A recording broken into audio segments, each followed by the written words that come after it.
It's like running downhill. Burlsworth with his new glasses. Looks like Clark Kent. He told us Drew Carey, but same thing. That's who they're trying to run behind. Yeah, see if they don't follow him up right behind him now. Caston and Chikuma out of the eye again. Chikuma leaps. He gets there. Chris Chikuma with another touchdown. This time left his feet and jumped over the pile. 24-24, Arkansas has worked their way back into this one.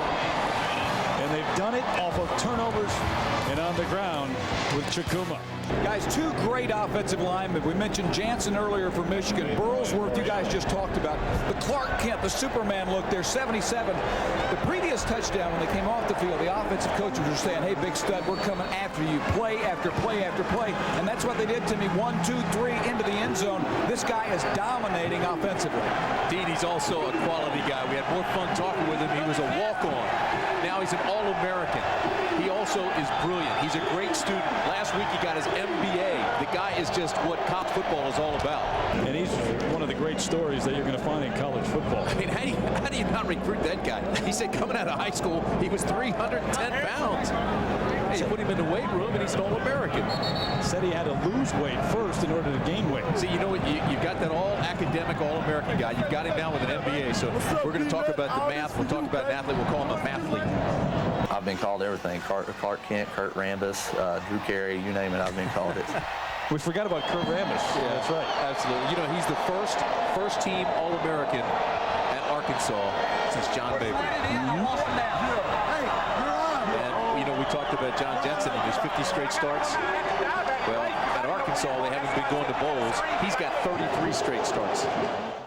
Brandon Burlsworth played football at Harrison High School, and after several offers from Division II schools, he decided to walk on at the University of Arkansas. Brandon's story has become one of the most inspiring in Razorback history. He earned a scholarship after his first semester at Arkansas and was an all-SEC offensive guard in 1997 and in 1998, and was named a first-team All-American. In the classroom, he was equally accomplished. Brandon became the first football player in school history to earn his master's degree before playing his last collegiate game. Brandon was drafted in the 3rd round by the Indianapolis Colts in the National Football League. Tragically, only days after his first minicamp with the Colts, he was killed in a car accident on his way home to attend church with his mom. The accident happened only 15 minutes from his home in Harrison. No Flutie Flakes today! Indianapolis on game day. Colt fans are frantic for football season to begin. Their appetite satisfied shortly into the game. But the roar of this crowd cannot fill the void felt by the Burlsworth family as they watch from the sideline. I wish I could see that big number 66 out on the field today. For Marty Burlsworth, his mother Barbara, and other members of the Burlsworth family, they were supposed to be here today as fans, cheering for the Colts and cheering for number 66, Brandon, their brother, their son, their uncle. But his life was tragically taken on April the 28th. So instead of being here as fans, they were here as family, trying to gather in one more cherished memory. Like I told Barbara, his mother, you know, he'll always be with us in spirit, although not in the flesh today. In the stands, even more reminders that the quiet kid from Harrison spoke volumes with his actions. As the Colts team and coaches left the field after a fierce battle, they know Brandon would have fought with them to achieve their victory.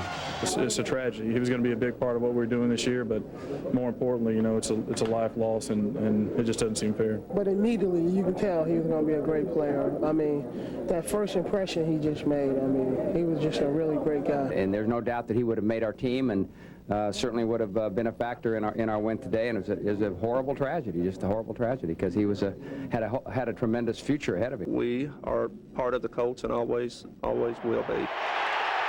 Having lost a sister in an automobile accident when I was 12 years old and she was 15, you know, having the Burlsworths in town. You know, we want to do whatever we could to make sure they know, you know, Brandon will always be a Colt. At halftime, the Colts made sure that will happen. Team owner Jim Irsay presented Brandon's mother, Barbara, and the rest of the family with $10,000 for 2 separate scholarship funds. The family also received a helmet with the Brandon Burlsworth sticker that'll be worn by the team this year. All gestures this family will not forget. Thank you, guys. The family was thankful as they left the field because this game is part of the healing process for them, Arkansans, and the team. And the fans also let them know that Brandon's memory was not forgotten, and they too are part of the healing process. Today maybe some sense of closure in terms of this. What is the closure? No, not closure. But when we see people in the stands wearing those glasses like I saw out here today, gosh, that means a lot.